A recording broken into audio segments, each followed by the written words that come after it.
Sistema é o nome que damos a um conjunto de elementos que formam um todo organizado. Qual o sistema que vivemos no Brasil? Você já pensou em como se organiza esse sistema e quem está no comando?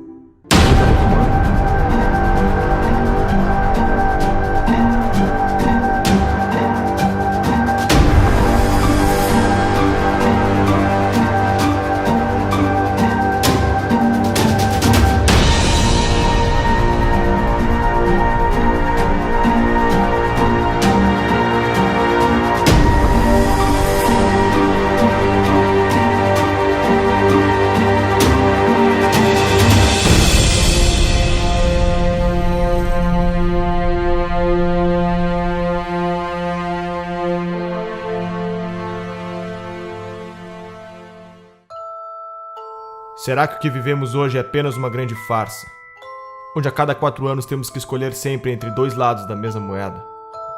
Estaria todo o sistema político infectado com o mesmo vírus?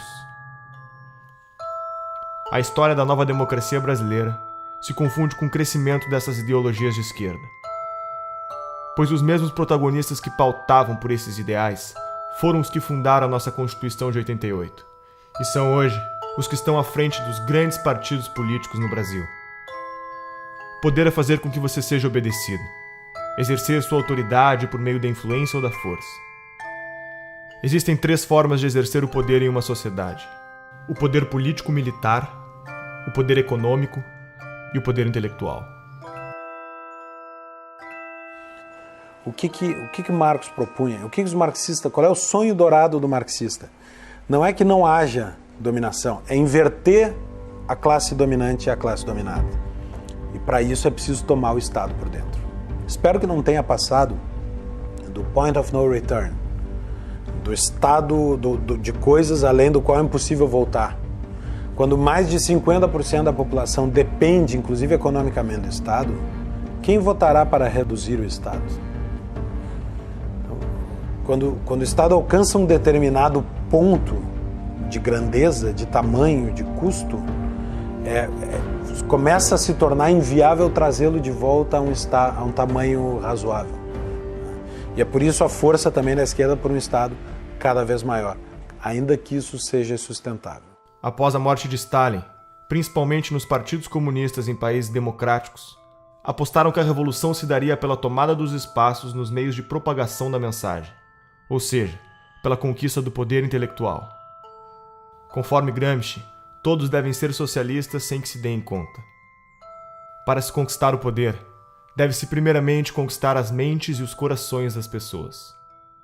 E quem ficou com o PT, na verdade, foi o público, digamos assim, a base essencial e original do PT, que foi a intelectualidade, principalmente universitária. O PT surgiu com os intelectuais da USP, junto com o pessoal da Teologia da Libertação, um pouco, e a CUT. Mas ele, muito mais do que um partido de trabalhadores, ele sempre foi um partido de intelectuais, né? Então ele foi realmente o primeiro, digamos assim, intelectual coletivo, no sentido do Gramsci, a chegar ao poder no Brasil, tendo seguido a receita gramsciana exatamente, quase ipsis literis, né? Então vários fundadores do PT são intelectuais que, inclusive, foram os primeiros tradutores de Gramsci, que introduziram o Gramsci no Brasil, Leandro Conder e uma série de outros através da civilização brasileira, né? Então esses caras meio que se desiludiram um pouco com a antiga esquerda mais soviética, mais clássica, né? E fundaram o PT. E o PT começou basicamente com esses intelectuais. A questão da CUT, do movimento trabalhista, foi graças ao Lula, que eles utilizaram mais como símbolo, mas a base de sustentação, toda a formulação teórica e ideológica do PT foi de intelectuais, né? E aí, durante um tempo, o PT conseguiu se popularizar com a questão do Bolsa Família e tal, conseguiu virar um partido, de certa maneira, popular e populista, né? Mas foi um momento efêmero, na verdade, da história do partido. Tem menos apelo popular do que se imagina normalmente, né? E a prova disso foi o que a gente viu agora nesse final, que realmente o PT retornou às suas bases originais, que é a intelectualidade, basicamente a intelectualidade universitária, pessoal de ciências sociais, ciências humanas e tal. Há uma espécie de hegemonia do pensamento na formação dos nossos professores alfabetizadores. Eu diria que isso começa em meados da década de 80.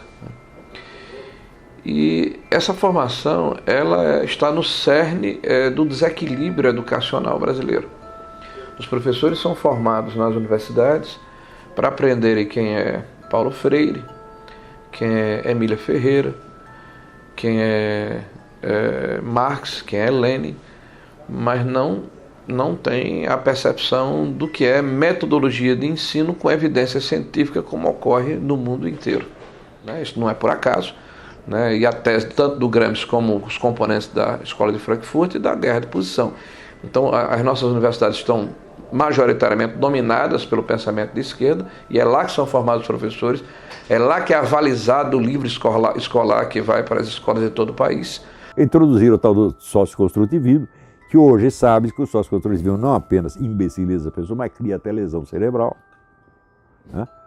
E quem foram os grandes agentes disso? Eu acho que o principal foi a editora Abril, com as revistas Escola, depois chamada Nova Escola e Sala de Aula, que eram órgãos do socioconstrutivismo. Por aí que entrou Emília Ferreira, Celestin Freinet, toda essa porcariada socioconstrutivista comunista entrou no Brasil através desse, porque era o único órgão que alcançava todos os professores no Brasil. Então, alguém culpou eles pelo que aconteceu? Não, eles não têm culpa nenhuma. O que acontece? Quer dizer, nós estamos saindo aí de quase 2 décadas, 20 anos de governo esquerdista. Mais, se a gente contar o período sob os tucanos e tudo, quer dizer, na verdade dá muito mais tempo aí sob domínio da esquerda. Então o que acontece? Quer dizer, nessas últimas décadas, o maior comprador de livros do mercado editorial, quem foi? Foi o governo. Quer dizer, o governo, então, com as compras fenomenais que ele faz todos os anos para distribuir os livros paradidáticos nas escolas, quer dizer, ele se tornou a principal fonte de renda para muitas editoras. Agora, tudo tem um preço. Quer dizer, para o livro ser escolhido pelo governo, as editoras sugerem de maneira muito persuasiva aos escritores que eles escrevam dentro daquela pauta que é estabelecida pelo MEC. Claro, porque o MEC oferece uma pauta.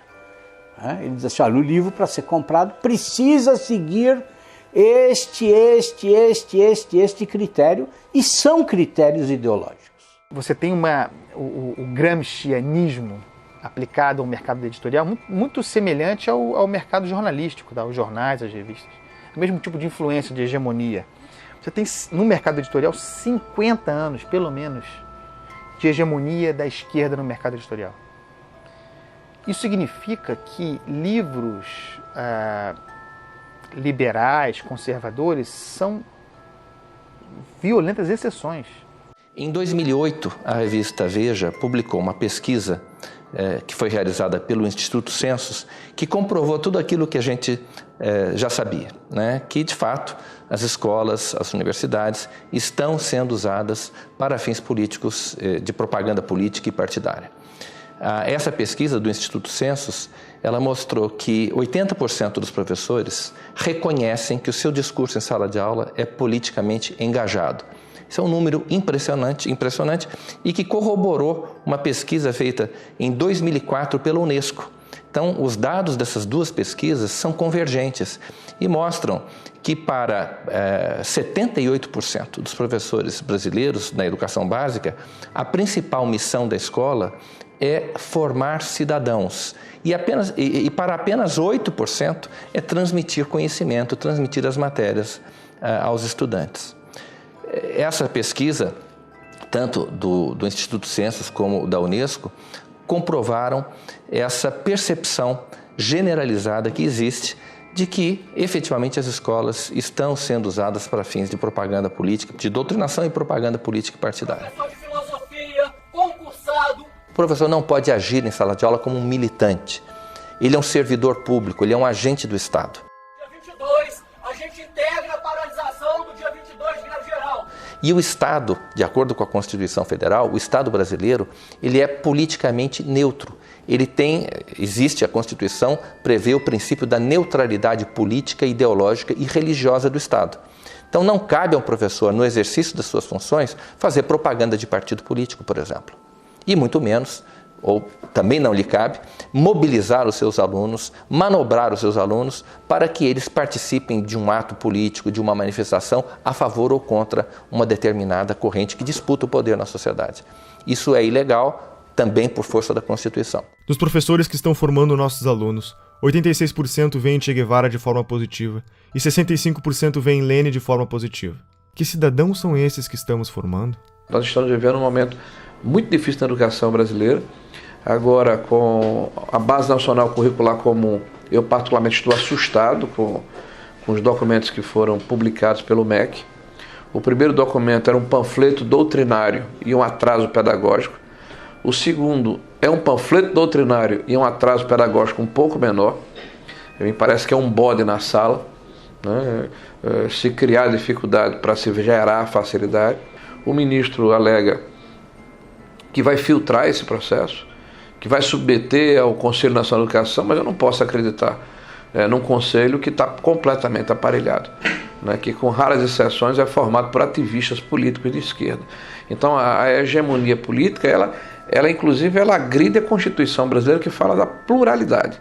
O governo do PT é majoritariamente apoiado pela União Nacional dos Estudantes. A UNE é a entidade máxima dos estudantes brasileiros e representa cerca de 6 milhões de universitários. Em 1937, ano que Vargas decreta o Estado Novo, os estudantes fundam a União Nacional dos Estudantes, UNE. Na UNE, o mimeógrafo rodava panfletos fazendo propaganda socialista ao som da Internacional, tocada na vitrola doada pelos americanos. A União Soviética, pátria-mãe do socialismo, era o exemplo a ser seguido. E o comunismo a utopia em corações e mentes jovens pelo mundo afora. Até Carlos Drummond de Andrade fez versos para Stalin. A poesia fugiu dos livros, agora está nos jornais. Saber que resistes. Então, a UNE hoje perdeu credibilidade. A CPI da UNE é uma necessidade. Nós queremos pressionar as autoridades da Câmara nos próximos meses para que ela saia do papel. Ela está aprovada, está lida em plenário, ela tem que acontecer. A investigação principal é saber aonde foi, onde está sendo usado o dinheiro das carteiras estudantis arrecadados no Brasil inteiro. Teve uma indenização, que nós queremos saber onde aplicar esse dinheiro. Indenização pelos mortos na época da ditadura militar que tinham vínculo com a UNE. O que é isso? Foram milhões de reais via governo federal do PT, pagos por uma entidade como a UNE. E as famílias não participam disso, existiram esses casos, não existiram, tem comprovação, não, fizeram uma indenização milionária. Nós queremos na CPI da UNE saber se esse dinheiro foi usado só para pagar ônibus, manifestantes que vinham aqui fazer protesto, ou seja, o governo aparelhou a UNE, a CUT, o MST com dinheiro do governo para simular que eles tinham apoio popular para impedir o impeachment, aparelharam esses órgãos para virem aqui para contestar projetos de lei que poderiam investigar ou a criação de CPIs. E pode ter certeza, meu feeling é que uma CPI da UNE põe mais gente na cadeia. O movimento estudantil ele é um movimento autoritário, totalitário, truculento, violento, e ele não...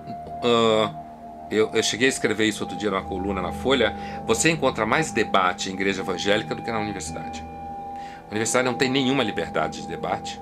Não há nenhuma possibilidade de você levantar qualquer posição contrária ao conjunto de professores que administram aquele espaço, certo? E, assim, há uma piora no sentido de que há mais jovens que chegam com um discurso fechado, identificado com a esquerda, já na universidade. E quando eles chegam na universidade, então, se você estiver falando assim de um curso de humanas, onde tem várias disciplinas de humanas, eu diria que 80% ou 90% do conteúdo dado em sala de aula será de esquerda.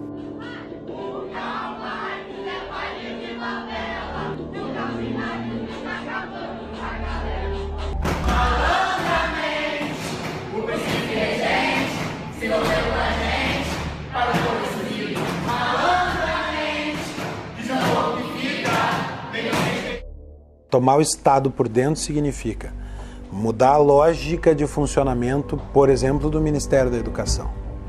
O Ministério da Educação agora deixa de ter a função de servir para Marx a burguesia e passa a ter a função de ser um elemento de revolução, de contribuir para a quebra da dominação da burguesia, da formação do proletário cidadão. Fecha muito com as teorias de educação que são aplicadas no Brasil. Essa questão da hegemonia da esquerda, né, sobretudo no meio universitário, que eu acho que isso fez muito mal para a cultura além da universidade, né, porque causou uma restrição muito preocupante, né, do imaginário das pessoas. Uma coisa que o Olavo de Carvalho fala sempre, que a sua capacidade de imaginação, de ampliar suas imagens, é muito importante para quem exerce atividade intelectual, né? Há décadas estamos formando pessoas com base no pensamento marxista. Onde toda essa gente foi trabalhar? A mídia é o maior formador de opinião da população. São TVs, blogs, jornais e revistas que contam ao povo o que está acontecendo. Mídia técnica significa que o governo deveria gastar com publicidade proporcionalmente à audiência dos respectivos veículos de comunicação. O problema é que a pesquisa brasileira de mídia identificou que a mídia técnica está longe de ser realidade. O dinheiro investido em publicidade parece não ter nenhuma relação com a audiência do veículo. Qual é o critério? A farra com o dinheiro público é tão avassaladora que já houve casos de jornal fictício receber verbas publicitárias. Desde que a presidente Dilma chegou ao poder, os gastos com publicidade só aumentaram. Apenas no ano de 2014, a presidente gastou 210 milhões com campanhas em nome da presidência.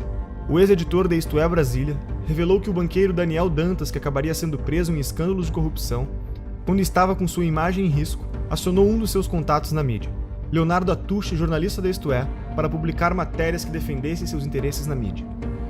Em 2011, Leonardo Atushi montou sua própria publicação, o Brasil 247. Duas acusações importantes surgiram contra o 247 na sua trajetória. A primeira foi encontrada num imóvel do doleiro Alberto Youssef, delator da Operação Lava Jato, no monitor de um computador. Um papel com anotações com o nome do jornalista, seu número de telefone e uma indicação de pagamento de 6 parcelas de R$40 mil, sugerindo pagamento entre a quadrilha de Youssef e o editor do portal. Foram também encontradas movimentações milionárias entre as contas da empresa e as empreiteiras investigadas. No mesmo dia dessas descobertas, o Brasil 247 publicou uma matéria mencionando Pascovitch e defendendo a soltura do lobista. Com as eleições de 2010, a blogosfera progressista sentiu a necessidade de unificar o movimento com o intuito de formar pautas de acordo com a defesa da candidatura da ex-presidente Dilma. Foi então criado o movimento dos blogueiros progressistas, BlogProg, em São Paulo, com a participação de personalidades como Leonardo Sakamoto. É possível afirmar que para cada leitor do blog Conversa Fiada, o governo gastou 1 centavo em publicidade, enquanto para o leitor da Folha, o gasto foi de 5 centésimos de centavo. Em 2013, a revista Carta Capital recebeu quase 7 vezes mais investimentos por leitor que a revista Veja, Isto É e Época. Quem é Leonardo Sakamoto? Um dos membros da BlogProg.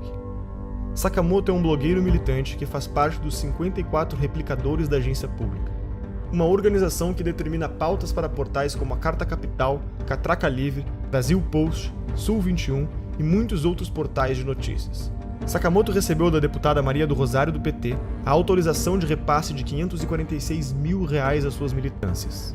A agência pública, conforme alega seu site, recebe como financiadores fundações estrangeiras como a Fundação Ford, Open Society Foundation, Oak Foundation, entre outras. O que são essas fundações? O que elas querem? A mídia é, junto com as empreiteiras do petrolão, o segmento mais corrupto que existe. E eu posso dizer isso porque minha cabeça rolou em todos os grandes veículos de comunicação. Em todos teve interferência política. Em todos. A imprensa constrói e destrói reputações. E constrói e destrói reputações não como um projeto longo. É conforme o que lhe convém. Quantas vezes nós vimos imprensa mudar de lado, mas da forma mais descarada. Ela não diz mudei de lado. Ela simplesmente exalta uma figura aqui e depois destrói. Exalta outra figura ali e depois destrói. Me diga qual é a grande imprensa que não recebe dinheiro público, que não recebe dinheiro do governo federal, que não recebe dinheiro do estatal, que não recebe dinheiro do banco público, que não recebe dinheiro de governos estaduais e municipais. E muitas vezes a imprensa faz a política do achaque. Ah, não quer pagar? Então você vai ver. E aí bate, denúncia, bate. Como é que funciona em geral, né? Em geral você faz uma reunião de pauta, em geral o editor-chefe, ou secretário de redação, né, ou diretor-geral, vem ali já com a linha editorial pronta, né, troca uma ideia, a pauta é essa, a pauta é aquela, ó, você vai construir matéria nesse sentido. Então você já recebe uma orientação, ponto. Né? Aquilo vai voltar para a mão do editor, o editor vai corrigir, vai às vezes mudar todinha a sua matéria ou vai simplesmente derrubar. Existe muito pouca pergunta incômoda sendo feita no Brasil. E quando as perguntas incômodas são feitas, o jornalista é criticado. E por outro lado, muitas das perguntas que são feitas não são feitas para o devido esclarecimento das coisas, mas para estimular uma narrativa. Às vezes uma narrativa ideológica, na maioria das vezes uma narrativa ideológica. Né? Em relação aos protestos que nós tivemos ao longo de 2015 e 2016 contra a Dilma Rousseff, contra o Lula, contra o PT, contra a esquerda, contra o esquema de poder que havia se montado no Brasil. A tentativa da imprensa era de vender a tese que estava sendo criada, né, nos grupos acadêmicos, nos centros partidários, nos diretórios de partido, de que na verdade se tratava de um bando de raivosos fascistas que queriam a volta dos militares para o poder. Fazendo uma reportagem sobre um mini protesto que havia ocorrido em favor do impeachment, ainda depois do dia 16 de março, a imagem da notícia era intervenção já. Ou seja, você tenta vender para a população uma coisa que não é. Isso se reflete na cultura. A Lei Federal do Incentivo à Cultura, número 8.313, conhecida como Lei Rouanet, foi criada durante o governo Collor e é o principal mecanismo de financiamento e incentivo à cultura do país. As empresas podem investir até 4% do valor de seu imposto de renda, recebendo o valor em forma de desconto e patrocinando projetos culturais. O Ministério da Cultura deve aprovar o projeto, para então o responsável poder captar o dinheiro. Já parou para pensar quem escolhe os projetos que são selecionados? E que projetos são esses? O grande problema são os editais. Nos editais existe uma comissão que vai julgar os projetos submetidos, né? Então, quais são os critérios da comissão? Aí tem lá uma série de critérios teóricos que eles têm que seguir, né? Mas na prática, a questão ideológica vai sempre prevalecer. Por quê? Porque a maioria das pessoas que participa do julgamento de editais são pessoas de esquerda. E não é só de esquerda socialista mesmo, entendeu? Não é esquerda... essa é a tendência. Então, você achar uma pessoa que, nesse tipo de edital, que não seja assim, é raríssimo. Você me perguntar quem faz parte de julgamento edital e que não é socialista, eu não vou saber dizer. E olha que eu conheço muitas pessoas, né? Então, o critério ideológico vai sempre prevalecer. Então, por exemplo, no meu caso, se você quer fazer um filme sobre Olavo de Carvalho, eu poderia passar 30 anos tentando, submetendo aí, nunca ia passar, jamais, entendeu? A Lei Rouanet se tornou um meio legalizado de desvio de verbas públicas. O incentivo à cultura, cuja proposta inicial era financiar projetos de novos artistas, passou a ser destinada a artistas já consagrados que não precisariam de lei para se manter.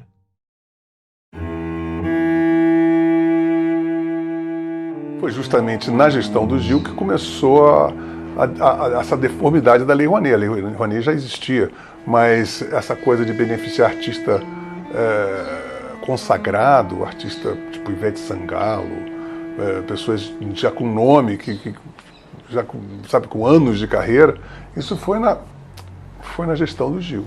Olha, a gente está para abrir aqui a CPI da Lei Rouanet, exatamente para chamar artistas que receberam dinheiro sem precisar da Lei Rouanet. Então, o que fica suspeito, para não dizer comprovado, é que a Lei Rouanet serviu para comprar essa classe artística. Dificilmente você vê um ator se posicionando contra o PT. Regina Duarte começou a bater duro, tomou uma geladeira na Globo. E diversos outros ou nada falam ou apoiam. Por exemplo, Luan Santana recebeu 4,5 milhões da Lei Rouanet. Será que ele precisa mesmo desse incentivo do governo para colocar diante dos seus shows? Será que um ingresso ali, que com certeza não é menos de que R$100 para um show dele, será que o ingresso do show dele já não é suficiente para ele se manter? E assim eles vão conseguindo comprar toda a classe artística. E traz muita gente a reboque. Quando um cantor fala alguma coisa, os seguidores dele, que são fanáticos por ele, adoram a música dele, adoram o trabalho dele no cinema e etc., eles não tendem a se confrontar com essa pessoa. Então é muito interessante para o governo ter essas pessoas ao seu lado. E aí já emenda no artista, já emenda logo intelectual também, intelectuais, artistas, e vão trazendo eles para cá. Exemplo notório, Wagner Moura ficava aí no exterior denunciando o golpe. Chega a ser uma infantilidade hoje em dia ficar batendo nessa tecla do golpe. Mas eles ficam a todo momento batendo em cima disso até que vire verdade. Porque eles querem colocar nos livros das escolas que houve um golpe em 2016 contra uma presidente eleita democraticamente. Os sistemas totalitários que nós tivemos no século XX, eles tiveram como principais fontes do ódio era a raça, a classe e agora é o apartheid intelectual. Se você não é de esquerda, você é burro. São todos os donos do poder, todos esses, Chico Buarque, Caetano Veloso, Gilberto Gil, todos septuagenários. Todos detiveram esse poder cultural durante esses 50 anos. Não é uma questão apenas de que eles têm um poder político em 13. Isso o empresário tem que entender. Eles foram coronéis do Brasil durante esses 50 anos. A cultura, você tem um cinema novo, você tem a Semana de 22, você tem a Tropicália, você tem todas essas manifestações de cultura de esquerda, cacete. Um dos exemplos do enviesamento dos projetos apresentados pela Lei Rouanet é o filme sobre José Dirceu, um dos petistas envolvidos com o Mensalão, para o qual foi aprovado 1,5 milhões de reais. O deputado do PSOL, Jean Willis, também vai virar documentário. Será financiado por 842 mil reais do dinheiro público. O filme do Lula foi financiado em 12 milhões de reais, por empresas que entre elas constavam Camargo Correia, OAS e Odebrecht. Esses são apenas alguns dos exemplos do destino dos mais de 15 bilhões de reais investidos pelo PT através da Lei Rouanet.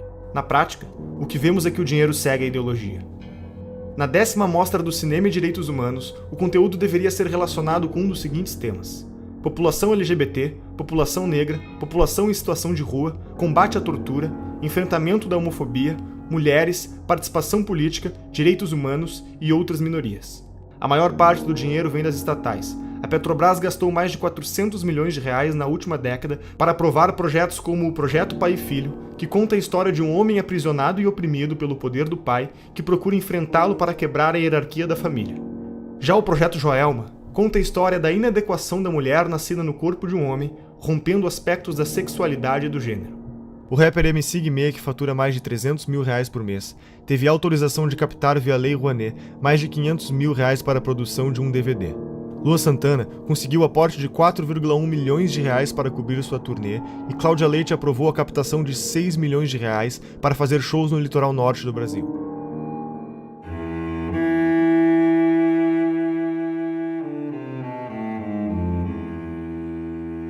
No referendo do dia 23, você vai decidir se é contra ou a favor da proibição do comércio de armas. Reagir com uma arma, muitas vezes, pode transformar a situação numa coisa muito pior. Existe hoje no país mais de 15 milhões de armas na mão de civis. Se bala resolvesse o problema, o Brasil seria um paraíso de segurança, né? Olha, tinha artista que pedia o desarmamento, mas andava de carro blindado e seguranças armados até os dentes. Aí é muito cômodo, né? E eu consegui, através das minhas entrevistas, desmascarar esse povo todo. O Ratinho, por exemplo, eu lembro quando eu fui lá debater no programa dele, antes de entrar no programa, eu dei uma volta nas imediações do estúdio e comprovei que o carro dele era blindado. Comprovei que ele tinha 3 seguranças armados. Ele não tinha o direito de defender o desarmamento do povo quando ele não precisava disso, né? Outra, a Angélica, para você chegar no condomínio dela, a 300 metros você não conseguia chegar. Segurança totalmente armada, quer dizer, qual a legitimidade dessas pessoas que têm essa segurança ao seu redor pode dizer que você não pode usar uma arma de fogo? Que conversa é essa de partir da premissa que todo cidadão honesto, trabalhador, não pode ter uma arma de fogo? Parte da premissa que você é marginal? Se você acredita que vestir uma camisa branca com a pombinha da paz vai salvar a sua vida, use. Mas se você acha que uma arma dentro da sua casa, se você conseguir se antecipar à ação do marginal, vai salvar a sua vida, ninguém pode te negar esse direito. E é isso que nós defendemos. O seu direito de escolha. Se você quer, cumprindo os requisitos, você tem direito garantido. Coisa que, infelizmente, o governo do PT retirou isso do povo brasileiro. A violência pode ser usada para o bem ou para o mal. É que nem arma. A esquerda adora falar que a arma mata. A gente está num país que a gente sabe que tem mais arma que habitante e que a segunda emenda, que é o direito de legítima defesa, é sagrado. Quando a gente vê a discussão de desarmamento, de Obama e companhia, não tem nada perto com o modelo brasileiro. O acesso do bandido às armas já se dá na ilegalidade. Quem segue a regra foi eu. Fui eu que passei por um processo ultra mega burocrático de 5 dias úteis que você precisa esperar de background check aqui nos Estados Unidos. 5 dias úteis. Você vai lá, compra a tua arma, que aliás custa mais ou menos 1/4 do que custa no Brasil, 1/5. A arma no Brasil custa 4, 5 vezes mais caro. Você compra a arma, espera 5 diazinhos e vai lá buscar. Foi o processo burocrático que levou. E não tem nenhum custo de despachante, R$1.000 de licença para cá e para lá, não tem nada disso. Porque é um país que entende um direito básico do indivíduo de legítima defesa. Todos os países onde surgiram os grandes ditadores, uma das primeiras providências dele foi desarmar o cidadão. Hitler, Mussolini, esse cretino da Venezuela, são medidas adotadas para que eles não tenham resistência da sociedade. Só eles podem ter arma. Os países socialistas tendem a essa centralização, ao domínio com mão de ferro de todos os recursos do país. E isso eu acho muito perigoso, porque se esse controle centralizado cai nas mãos de uma pessoa com um caráter duvidoso, com intenções não lá tão boas, ele domina o país inteiro. Mas se for tudo descentralizado, é difícil que se instale, por exemplo, uma ditadura. Penso que é mais difícil. Inclusive, se a população estiver armada, é mais difícil que um governo imponha uma vontade que não corresponda à vontade do povo, se esse povo tiver condições de reagir. Agora, qual é a primeira coisa que se faz quando se quer dominar um povo? Desarma esse povo. O Instituto Sou da Paz, que trabalha pela redução da violência, acha que menos armas resultam em menos mortes. O que a gente precisa fazer é reduzir essa quantidade imensa que tem de armas circulando nas nossas estações. O Instituto Sou da Paz, que começou fazendo campanhas pelo desarmamento em 1997, receberam $492 mil da Fundação Ford do ano de 2007 a 2011 e $1,58 milhões da Open Society de 2013 a 2014. Que ONGs são essas? O que elas defendem? Lembra de Saul Alinsky? Segundo a CPI das ONGs realizada em 2007, foram apresentadas mais de 13 bilhões de gastos de diferentes esferas do governo. Para sindicatos foram repassados R$495.698.000. Segundo a CPI, 81 milhões foram encontrados sem justificativas de gasto. Nilcea Freire foi a responsável por coordenar as operações da Ford Foundation no Brasil. Foi convidada por Lula para ser ministra da Secretaria de Políticas das Mulheres e também foi reitora da Universidade Estadual do Rio de Janeiro. Foram mais de R$2 bilhões investidos em ONGs com posicionamentos de esquerda. O coletivo Leila Diniz tem como definição realizar uma luta antissistêmica contra o capitalismo, o racismo e o patriarcado. Receberam $120 mil da Fundação Ford. Por exemplo, a doutrina de gênero, né, que é uma tese esdrúxula aí, que vem desde a escola de Frankfurt, de uma maneira muito forte, com o movimento feminista, né, de destruição da sociedade atual. Né, isso é uma tese muito bonita quando eles colocam assim para dourar a pílula, mas o que está por trás disso é um ovo de serpente, é um cavalo de Troia. Né? Eles querem destruir a família como um processo de transformação da sociedade e para criar não sei que mostrengo lá na frente. Né? A Universidade Livre Feminista, que tem como definição ser um projeto feminista construído de forma coletiva e colaborativa, receberam pelo menos $900 mil da Fundação Ford. A organização Afrografiteiras é um curso de formação em artes urbanas voltado para o protagonismo da mulher afro-brasileira. Receberam pelo menos $100 mil da Fundação Ford. E o Encontro Paranaense de Direitos Humanos é vinculado à Organização Terra dos Direitos vinculados ao MST. Receberam mais de 2.500.000 reais da Fundação Ford. E para onde mais nosso dinheiro vai? O imposto sindical obrigatório é uma exclusividade brasileira. Não existe em nenhum outro país do mundo. Se você trabalha com a carteira assinada, sustenta a CUT. Além disso, as contas da CUT e de outras centrais sindicais são sigilosas. Não existe nenhuma obrigação dos sindicatos darem satisfação sobre como empregam o dinheiro que recebem do imposto sindical.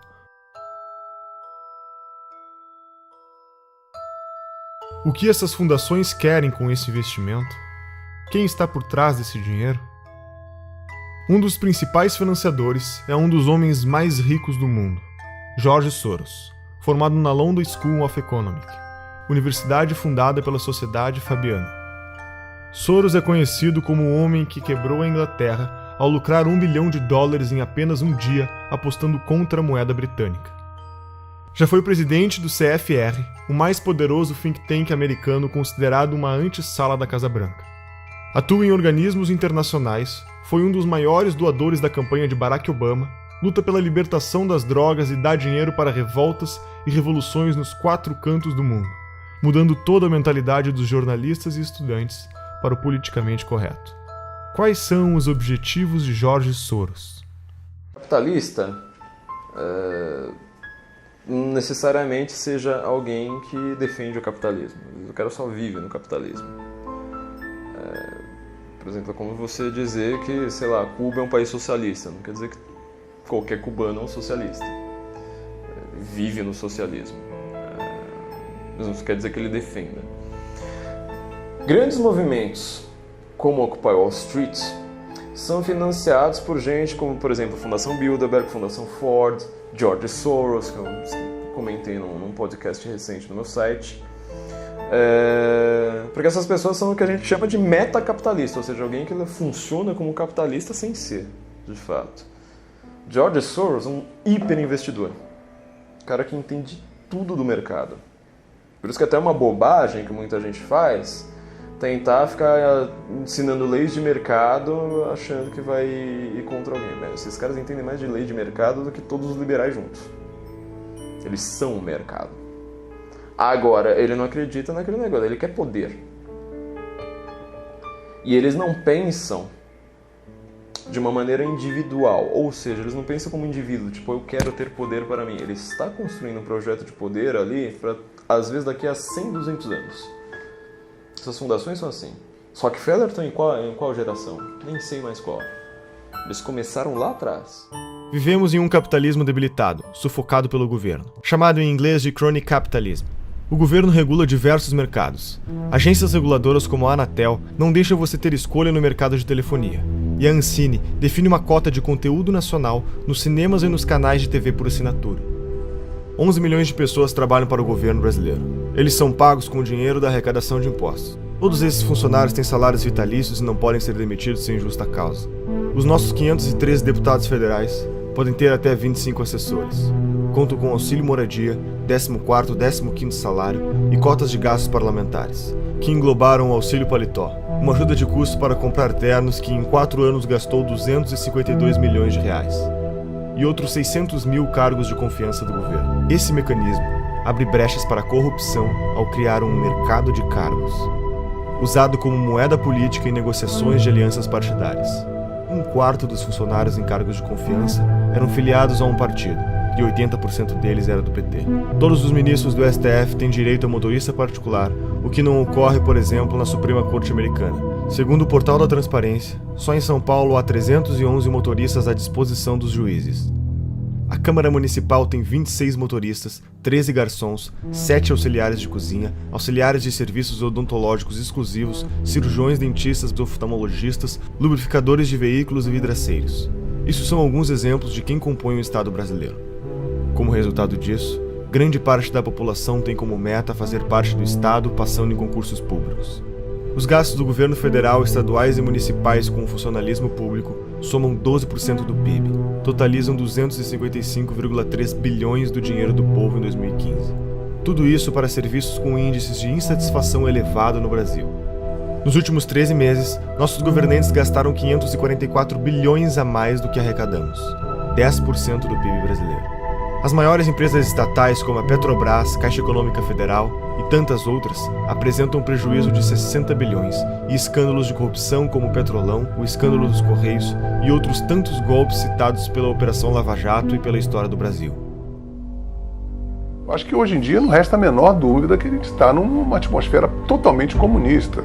Né? As pessoas são comunistas. O comunismo tem anticorpo porque eles têm uma dialética que não se sustenta, então eles vão trocando de preferências. Agora, tem coisas importantes para a gente realçar aí. Você vê que a Rússia, que está fantasiada de ortodoxa de direita, está criando o maior exército do mundo com a China. Né? E dizem que essa aliança está por trás de todo esse Fórum de São Paulo. Que eles querem restituir a cortina de ferro com o Fórum de São Paulo. O Foro de São Paulo é a instituição que organiza a estratégia socialista na América Latina. Olha, a Internacional Comunista ela se reúne de tempos em tempos. Por exemplo, em 2005, se não me falha a memória, teve uma reunião em São Paulo e, inclusive, o líder do PSDB à época, o Aníbal Mendonça, ele era deputado ou senador, fez uma nota lamentando, né, que houve uma reunião da Internacional Socialista e não foi convidado o PSDB para fazer parte. E o pessoal ainda insiste em falar que o PSDB é um partido de direita. Não, o PSDB é um partido de centro-esquerda, são sociais-democratas. A esquerda nunca se preocupou muito em definir o que era a palavra, o que era cada palavra que ela estava usando. Na verdade, existia muito essa ambição de você ser contra alguma coisa, de você unir todo mundo, e estamos juntos nisso contra alguma coisa, então estamos no caminho certo. Né? Só que eles não diziam exatamente para onde que estavam indo e iam causando uma série de tumultos pelo caminho. Então estavam vendendo um futuro hipotético, em nome do qual todas as ações no presente seriam justificadas. Aquilo foi muito fácil de entender e de aplicar aqui no Brasil, porque o debate público estava cheio desse pessoal propondo isso. E eu lembro quando tivemos a ideia de construir o Fórum de São Paulo. E aí veio a ideia,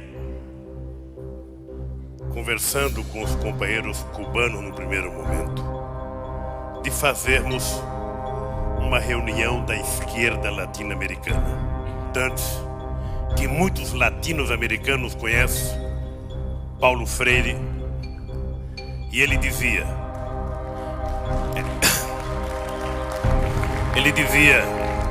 juntar os diferentes para derrotar os antagônicos.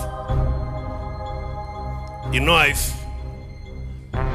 que uma das forças políticas que mais contribuiu para que nós chegássemos a construir o que nós construímos, foram os companheiros do Partido Comunista Cubano, que sempre tiveram paciência e experiência de nos ajudar. Não, fala-se, eu não acredito nisso, mas eu quero colocar isso na entrevista, de uma aliança, de um eixo Chaves, Fidel e Lula. Ô Boris, você sabe que isso é no mínimo uma piada de mau gosto, claro. E eu te aconselho até não repetir isso no vídeo. Violou, 10 anos atrás, você podia prever, por exemplo, uma América Latina assim: Fidel, Chávez, Morales, Bachelet, Correa, quem mais? Todos de esquerda na América do Sul. Você podia prever que isso ia acontecer? Prever não, mas nós já lutávamos por isso e já trabalhávamos por isso, inclusive porque nós criamos o Fórum de São Paulo, que lutava para isso. Depois criamos ainda o Grupo de Marbella, que é o nome da cidade, do hotel onde nós fomos no Chile, que se reuniu. Todos depois foram eleitos presidente da República. Todos foram.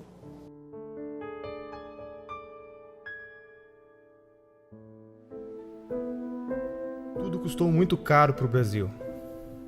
Tudo custou muito caro para o mundo. Caro para a nossa educação, para as nossas crianças. Caro para a autoestima da humanidade e para todos os 100 milhões de mortos que perderam seus sonhos em genocídios e na falta de liberdade. Herdamos a responsabilidade de acabar com a utopia. nós temos o compromisso de aprender com o passado. Não podemos deixar esse episódio da história desconhecido. É nosso dever documentar tudo para que nas próximas gerações os jovens saibam que está na mão deles preservar a trajetória da humanidade. O mundo anseia pela verdade para se libertar e continuar crescendo. Não é só economia nem só política. É a manifestação dos valores da nossa sociedade, das nossas famílias, dos nossos antepassados e de todos os nossos filhos. Despertamos intelectualmente. Não há mais espaço para ditadores monopolizarem nas nossas vidas. Agora precisamos quebrar a dominação cultural que nos foi imposta.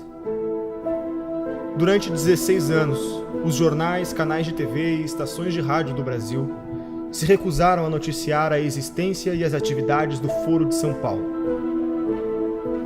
O Brasil parecia estar preso entre as malhas de uma articulação criminosa, que envolvia ao mesmo tempo a totalidade dos partidos de esquerda latino-americanos, a classe jornalística nacional, o sistema de ensino, as principais gangues de narcotraficantes do continente e uma parcela nada desprezível da elite política e financeira internacional. A gravidade desses fatos media-se pela amplitude e persistência da sua ocultação.